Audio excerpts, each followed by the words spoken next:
साबिक रुकन सिंध असम्बली गुलाम रसूल अंटर भी एआई के जाल में फंस गए।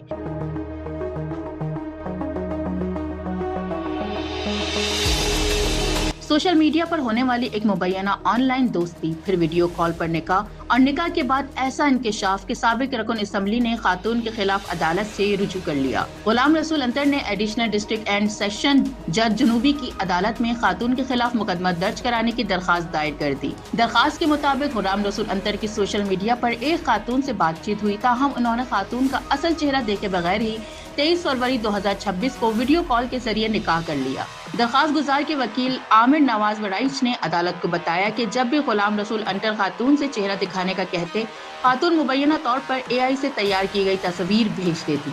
वकील के मुताबिक निकाह वाले दिन भी खातून ने नकाब किया हुआ था। निकाह के बाद गुलाम रसूल अंतर ने खातून को हकीकत में देखा तो वो मुबैना तौर पर हैरान रह गए, क्योंकि खातून सोशल मीडिया पर शेयर किए जाने वाली तस्वीर से बिल्कुल मुख्तलिफ थी।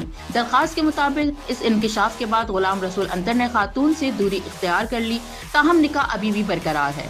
मामला इस वक्त मजीद संगीन हो गया जब मुबैना तौर पर खातून ने सोशल मीडिया पर गुलाम रसूल अंतर की मौत की झूठी तस्वीर और पोस्ट शेयर कर दी। वकील के मुताबिक इसके बाद गुलाम रसूल अंतर ने 2 अगस्त को खातून को तलाक दे दी। दरखास्त में मजीद इल्जाम आयद किया गया कि तलाक के बाद खातून की जानिब से करोड़ों रुपए की मुबैना डिमांड की जारी है, जबकि दरखास्त गुजार को ब्लैकमेल करने और जान से मारने की धमकियां भी दी जा रही हैं। गुलाम रसूल अंतर की जानिब से इस मामले पर NCCI में भी शिकायत दर्ज कराने का बताया गया है। अब अदालत ने मामले का नोटिस लेते हुए SP कंप्लेंट सेल और SHO डिफेंस को नोटिस जारी कर दिए हैं, जबकि पुलिस से 17 अगस्त तक रिपोर्ट भी तलब कर ली गई है। यानी सोशल मीडिया से शुरू होने वाली ये कहानी AI से बनी मुबैना तस्वीर, वीडियो कॉल पर निकाह और फिर तलाक, ब्लैकमेलिंग और करोड़ों रुपए की मुबैना डिमांड तक जा पहुंची।